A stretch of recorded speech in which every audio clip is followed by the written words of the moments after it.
Bismillahirrahmanirrahim. Assalamualaikum warahmatullahi wabarakatuh. Innal hamdalillah wassalatu wassalamu ala Rasulillah wa ala alihi wa ashabihi wa mawalah wala haula wala quwata illa billah amma ba'du. Alhamdulillah para pendengar Radio Muslim rahimani wa rahimakumullah. Insyaallah kita melanjutkan pembahasan kita dari kitab Fadlul Islam. Dan kita masuk pada sabda Rasulullah SAW dari Abdullah ibn Amr. Qala Rasulullah SAW, la ya'tiyanna ala ummati ma'ata ala bani Israel, hat wa na'li bina'li. Hatta in kana minhum man ata ummahu alaniyatan, lakana fi ummati man yasna'u dhalik. Wa inna bani Israel tafarraqat ala thintaini wa sab'ina millah wa taftariqu ummati ala thalathin wa sab'ina millah kulluhum finnar illa millatan wahidah. Qalu wa man hiya ya Rasulullah? Qala ma ana alihi wa ashabi. Dari Abdullah bin Amr radhiyallahu anhu, bersabda Rasulullah SAW, benar-benar akan datang di tengah atau di kalangan umatku, layak tiyanna ala ummati ma'ata ala bani Israel, akan terjadi di tengah-tengah umatku ini apa yang pernah terjadi di kalangan Bani Israel.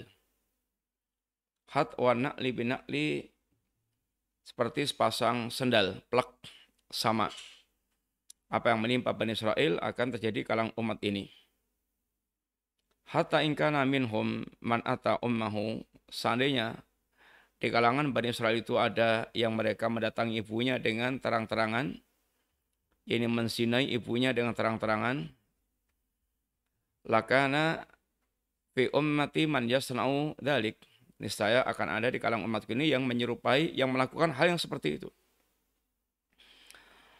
Wa inna bani Israel tafarraqat ala sintaini wa sab'ina millah, dan sungguhnya Bani Israel telah berpecah belah menjadi 72 millah.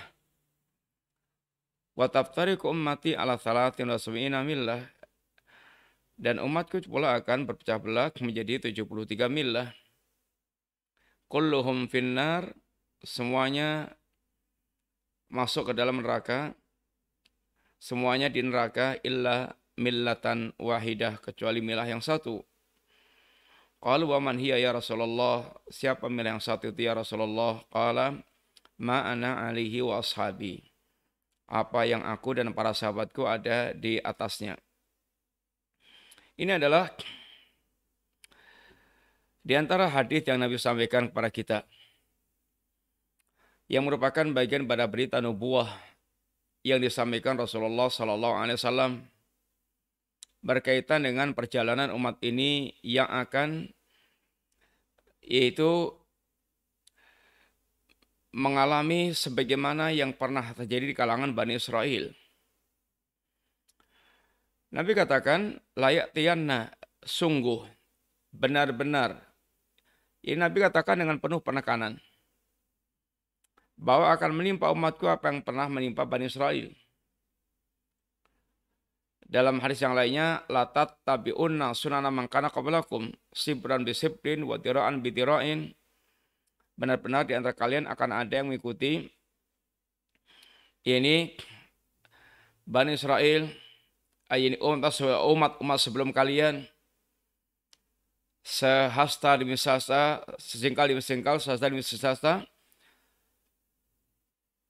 Lau dahalu juhra dhabbin la dakhaltumuhu, bahkan sampai ketika mereka masuk lubang dhab, maka akan dia ikuti. Artinya satu yang mustahil, yang sulit, super sulit untuk diikuti karena masuk ke lubang dhab, lubang yang berkelok-kelok, yang menunjukkan tentang ini sungguhnya mustahilnya untuk diikuti. Tapi ternyata ada di kalangan umat ini akan mengikuti model mereka. Kata para sahabat, ya Rasulullah, al-Yahud wa Nasara, apakah mereka Yahudi dan Nasrani? Kata Nabi, siapa lagi kalau bukan ini mereka. Sehingga Nabi ingatkan bahwa di kalangan umat ini akan terjadi adanya sebagian orang dari kalangan kaum muslimin yang mereka akan melakukan seperti yang dilakukan oleh Bani Israel. Di antaranya dalam masalah kerusakan moral.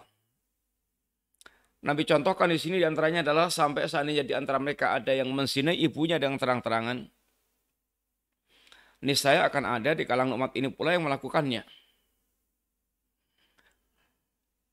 Tentu ini perkara yang sangat buruk, sangat jauh daripada kemungkinan. Tetapi ternyata kalau seandainya ada di antara mereka yang melakukan seperti itu, ada pula di kalangan umat ini akan melakukannya. Tengoklah di antaranya apa yang ada pada Yahudi dan Nasrani di zaman kita sekarang ini. Apa yang tidak ditiru oleh kaum muslimin? Politiknya, ekonominya, sistem pendidikannya, kemudian muamalahnya, pergaulan laki-laki perempuannya, gaya hidup yang berbagai macam itu, hampir tidak ada yang ada pada mereka kecuali ada di tengah-tengah muslimin yang mereka mengikutinya. Dan ini menunjukkan tentang benarnya berita nubuah Rasulullah SAW. Dan tentu bagi seorang muslim ini merupakan tahdzir, merupakan peringatan. Jangan sampai kita mengikuti model mereka. Jangan sampai kita mengikuti modelnya orang-orang Yahudi. Caranya gimana? Caranya ya kita betul-betul berpegang teguh dengan apa yang diajarkan Allah dan Rasulnya SAW. Karena itu adalah khasnya jalan kaum muslimin.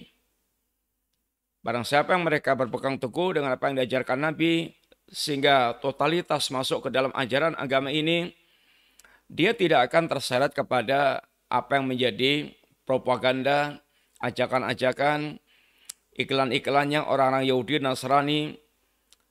Sebagaimana Allah Subhanahu wa taala ketika berbicara tentang makarnya orang-orang Yahudi dan Nasrani, yang mereka tidak akan pernah ridha kepada umat ini sampai umat ini murtad atau sampai umat ini mengikuti agama mereka.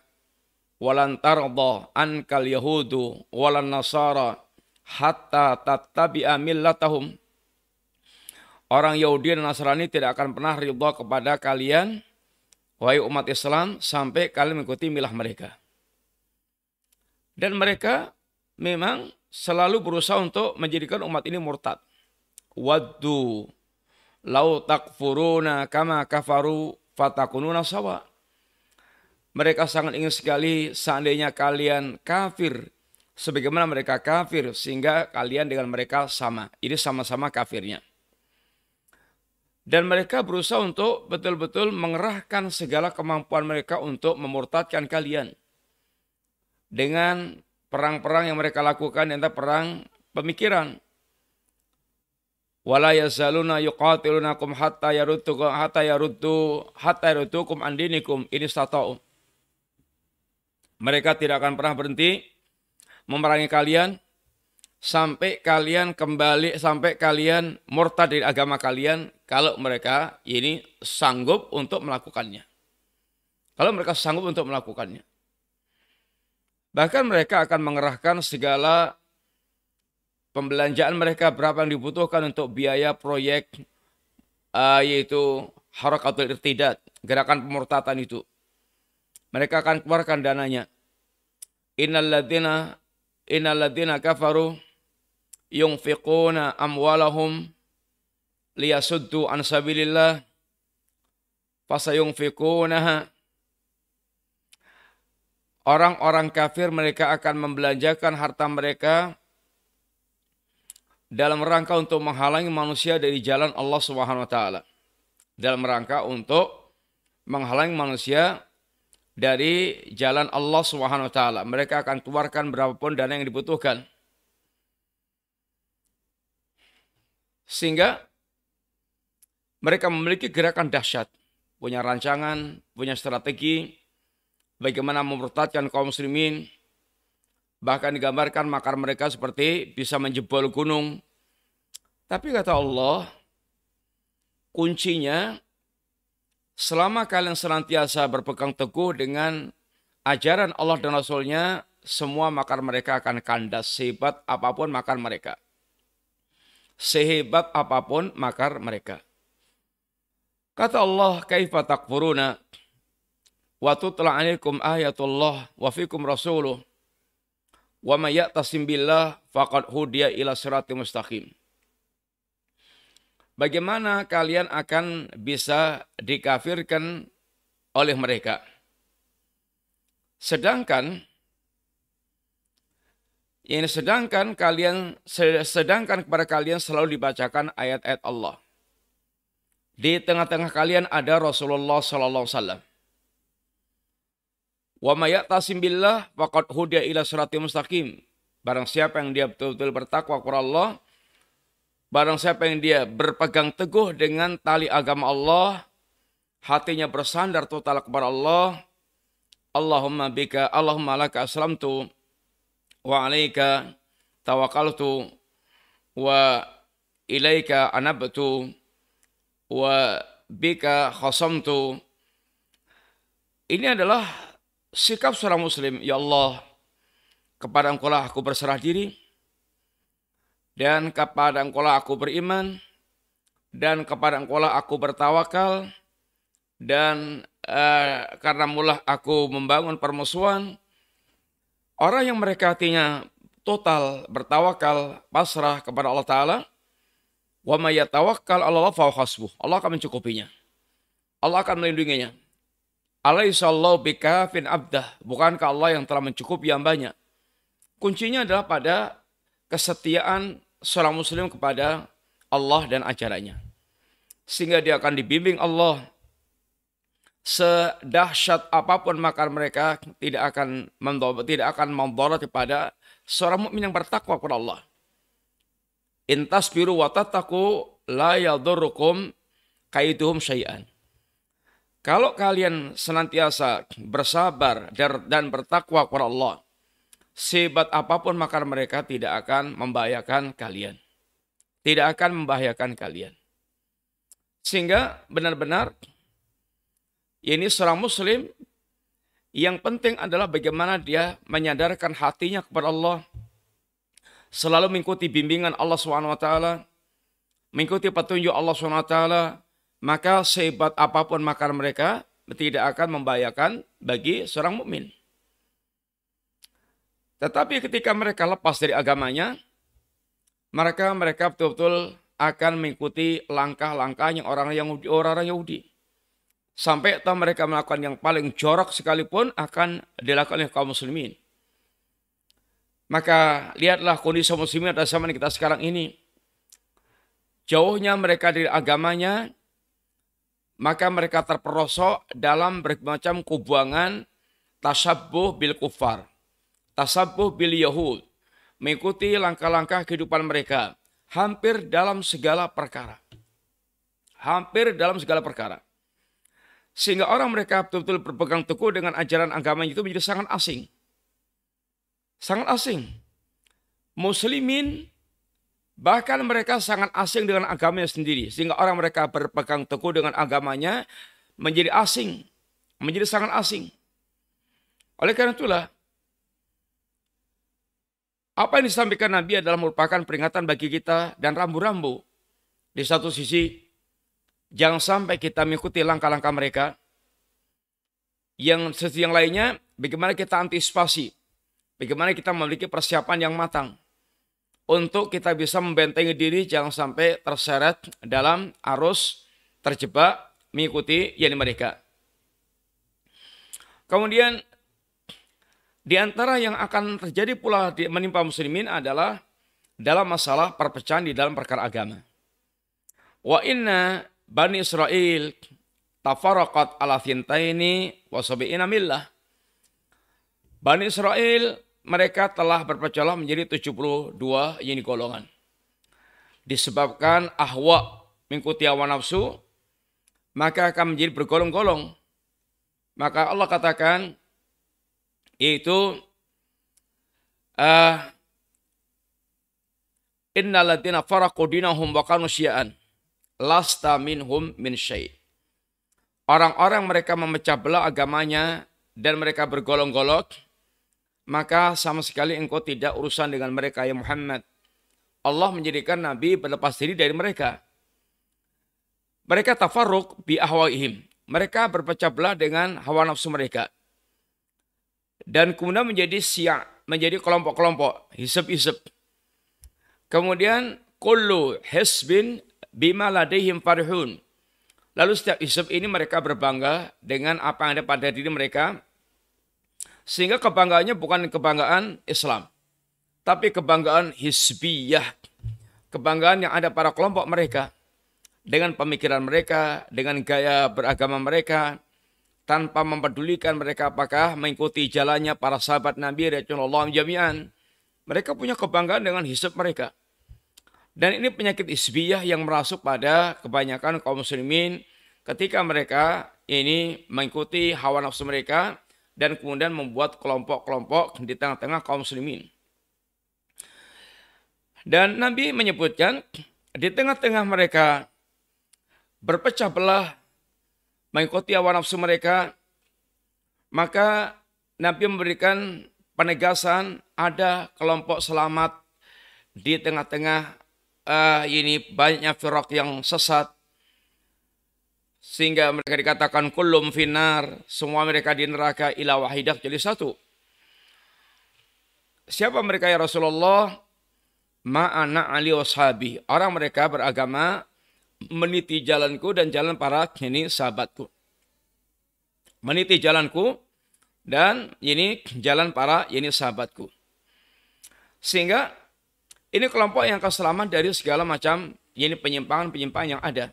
Sehingga di sini persis seperti yang Nabi beritakan dalam hadis Irbad bin Sariyah, yang Nabi telah memberikan mau'izah yang balighah, memberikan sebuah nasihat yang sangat menyentuh hati, sehingga wadharifat minhal uyun wa wajilat minhal qulub wadharifat minhal uyun, hati menjadi bergetar, mata melelehkan air mata, sangat terkesannya dengan nasihat Rasulullah sallallahu alaihi wasallam. Maka bagaimana Nabi terangkan di antaranya, mayya isminkum fasyara ikhtilafan katsira fa'alaikum bisunnati wa sunnatil khulafai rasyidin al-mahdiin. Barang siapa yang masih hidup di antara kalian sepeninggalku, kalian akan melihat penyelisihan, penyimpangan-penyimpangan yang sangat banyak. Bukan hanya satu dua, tapi penyimpangan-penyimpangan yang sangat banyak. Yang penyimpangan-penyimpangan ini adalah penyelisihan dari petunjuk Rasulullah SAW. Dan jumlahnya sangat banyak. Jumlahnya sangat banyak. Lalu Nabi memberikan solusi bagaimana ketika kita melihat banyaknya penyimpangan yang terjadi. Bagaimana ketika kita melihat banyaknya perselisihan-perselisihan yang muncul di antara muslimin. Fa'alikum bisunnati wa sunnatil khulafai rasyidin al-mahdiin. Hendaklah kalian berpegang teguh dengan sunnahku dan sunnah para sahabatku yang mendapatkan petunjuk. Jalan selamat adalah berpegang teguh dengan sunnah Nabi dan sunnah para sahabat Nabi Rasulullah alim jami'an. Inilah yang Nabi ajarkan kepada kita untuk selamat dari segala macam firaq tersebut. Tentu ini kaitannya dengan bab yang kita bahas, bahwa agar kita masuk Islam secara kafah, secara keseluruhan, dan meninggalkan yang lainnya, maka kunci selamat dari semua penyesatan yang terjadi di tengah-tengah manusia adalah dengan kita masuk ke rumah Islam, masuk ke jalan Islam, dan tidak membutuhkan lagi yang lainnya. Islam telah mencukupi untuk kita dalam semua perkara. Nabi dan para sahabat tidak meninggalkan sedikit pun apa yang kita butuhkan dalam kehidupan ini. Maka berjalan di atas jalan Nabi dan para sahabat ada sebuah keselamatan sampai kita menghadap Allah Subhanahu wa taala. Maka dikatakan oleh beliau, "Fal yata'ammal al-mu'min alladhi yarju liqa Allahi kalam as-sadiq al-masduq fi hadzal maqam, khususan qauluhu ma ana alihi washabi." Maka renungkanlah, maka hendaklah seorang mukmin fal yata'ammal al-mu'minu. Hendaklah seorang mukmin dia merenungkan. Alladzi yarju liqa Allah. Orang mukmin yang mereka berharap pertemuannya dengan Allah Subhanahu wa taala. Setiap mukmin yang dia benar-benar imannya itu meresap dalam hatinya, dia ada kerinduan untuk bertemu dengan Allah, berharap bertemu dengan Allah, bahkan merindukan pertemuannya dengan Allah. Yang Rasulullah SAW sendiri berdoa kepada Allah Subhanahu wa taala, Allahumma inni as'aluka laddatan nadhar ila wajhik wa syauqan ila liqa'ik. Ya Allah, aku minta kepada Engkau kelezatan melihat wajahmu dan kerinduan untuk bisa bertemu denganmu. Ini adalah doa Nabi, diantaranya kerinduan untuk bertemu dengan Allah Ta'ala. Bagaimana seorang mukmin yang mengenal Allah tidak mencintai dan tidak merindukan Allah? Sedangkan Allah zat yang maha sempurna dengan semua nama dan sifat yang telah jelaskan kepada kita. Sehingga seorang mukmin yang memahami betul tentang siapa itu Allah, tentu akan muncul kerinduan untuk bertemu dengan Allah SWT. Maka orang yang mereka merindukan Allah, hendaknya dia merenungkan tentang ini perkataan kalam as-sadiq al-masduq, merenungkan tentang perkataan Nabi yang jujur lagi dibenarkan ini, khususnya pada kalimat ma'ana ali washabi, apa yang aku dan para sahabatku ada di atasnya. Ini cara beragama mengikuti Nabi dan para sahabat Nabi radhiyallahu alaihim jami'an. Ya laha min ma'idatin lau wafaqat minal qulub hayah. Nasihat yang apabila hati itu mendapatkan taufik Allah SWT, maka dia betul-betul akan menjadi hati yang hidup. Hati yang betul-betul mereka selamat dari ancaman adab. Mereka menjadi hati yang betul-betul mengikuti apa yang diajarkan Allah SWT. Kemudian, warwahu aidan min hadits Abi Hurairah wa sahahahu. Dan ada riwayat yang lainnya juga dari hadits Abu Hurairah, dan hadis itu adalah hadis yang sahih, di mana Nabi bersabda di antaranya, innahu sayakhruju min ummati aqwamun. Sungguh akan keluar, akan muncul di tengah-tengah umatku ini satu kaum yang tajara bihim tilkal ahwa, yang mereka saling berkejar-kejaran dengan hawa nafsu. Hawa nafsu yang menjalar di tubuh mereka. Dan mereka akan saling berlomba dan mengikuti hawa nafsu mereka. Kama yatajaral kalabu bisahibis, bagaimana menjalarnya penyakit rabies bagi orang yang tergigit anjing gila. Fala yabqa minhu irqun wala mafsilun illa dakhalahu. Tidak ada sebuah persendian pun yang tersisa kecuali kemasukan penyakit rabies. Penyakit rabies itu kalau penyakit anjing gila, gigitan anjing gila, itu kalau orang terkena rabies itu akan menjalar ke seluruh tubuhnya, akan merusak otaknya. Sehingga dikatakan penyakit anjing gila membuat penyakit ini bisa gila, merusak otak, merusak akal manusia. Sama, hawa nafsu ketika dia menjalar di hatinya seorang, maka hawa nafsu ini akan merusak akal mereka. Jadilah mereka tidak lagi menggunakan pertimbangan akal yang sehat. Mereka mengikuti hawa nafsunya. Yang apabila hawa nafsu menguasai manusia, ya sudah, la ya'rifu ma'rufan wa la yunkiru munkaran illa ma'usiba min hawa.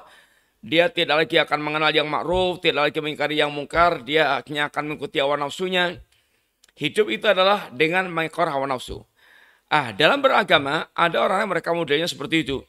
Beragama dengan model mengikuti hawa nafsu, sehingga kepuasan itu bukan mengikuti dalil, tapi kepuasan itu mengikuti hawa nafsu. Maka mereka terus berkreasi terus dalam beragama dalam rangka memuaskan nafsunya. Dalam rangka memuaskan nafsunya.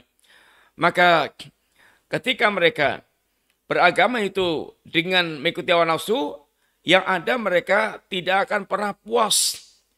Mereka akan terus berkreasi dengan agamanya itu. Jadilah kemudian bid'ah yang sangat jauh dari agama. Bayangkan, ada orang yang mereka bersolawat, bagus solawat itu. Tanda kecintaan kepada Nabi. Dan merupakan bentuk pengagungan, penghormatan kepada Nabi. Tapi orang tidak pernah puas dengan solawat yang diajarkan Nabi. Dia kreasi terus. Sampai solawatnya itu diiringi dengan musik. Kayak dangdutan, joget-joget, laki perempuan, kayak orang mendem, jadi kayak setan, sehingga sudah sangat jauh dari apa yang dituntunkan Nabi. Ini tentu sangat menyedihkan. Tapi mereka rasanya sedang bertakarub kepada Allah Ta'ala.